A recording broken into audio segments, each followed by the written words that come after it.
नवी दिल्लीतल्या सेंट्रल विस्टाच्या धर्तीवर मंत्रालय, मंत्र्यांचे बंगले आणि त्या परिसराचा संपूर्ण कायापालट करण्यात येणार असून त्याच्या आराखड्यासाठी राज्य सरकारनं जागतिक निविदा काढल्यात। त्यामुळे मंत्रालय पुनर्विकासाची संकल्पना मार्गी लागणार आहे।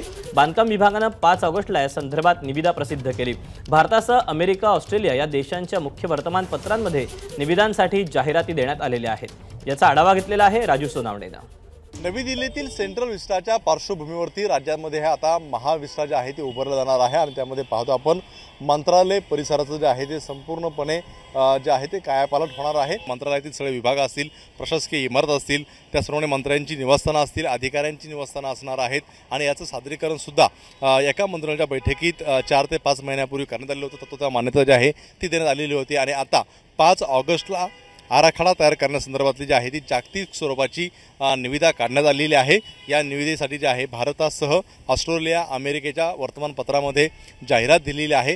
31 ऑगस्टपर्यंत संपूर्णपणे निविदेचा जे आराखडा आहे त्या संदर्भातला निर्णय होईल। त्यानंतर जे आहे ते प्रत्यक्ष काम जे आहे ते सुरू होणार आहे। कुठेतरी जो काही विस्कळीतपणा आहे किंवा मंत्रालयातील अनेक विभाग जे आहेत ते विखुरलेले आहेत, करोडो रुपयांचं भाडं जे आहे ते भरावं लागतंय, ते एकत्रित आणण्यासाठी जो आहे तो राज्य सरकारचा हा प्रयत्न आहे। त्यामुळे अंतिम निविदा झाल्यानंतर नेमकं किती कोटींमध्ये हे संपूर्णपणे महाविस्टा तयार होणार आहे हे सुद्धा पाहणं महत्त्वाचं राहणार आहे। कॅमेरामन हेमंत कदम, राजू सोनावणे, एबीपी माझा, मुंबई। एबीपी माझा, उघडा डोळे बघा नीट।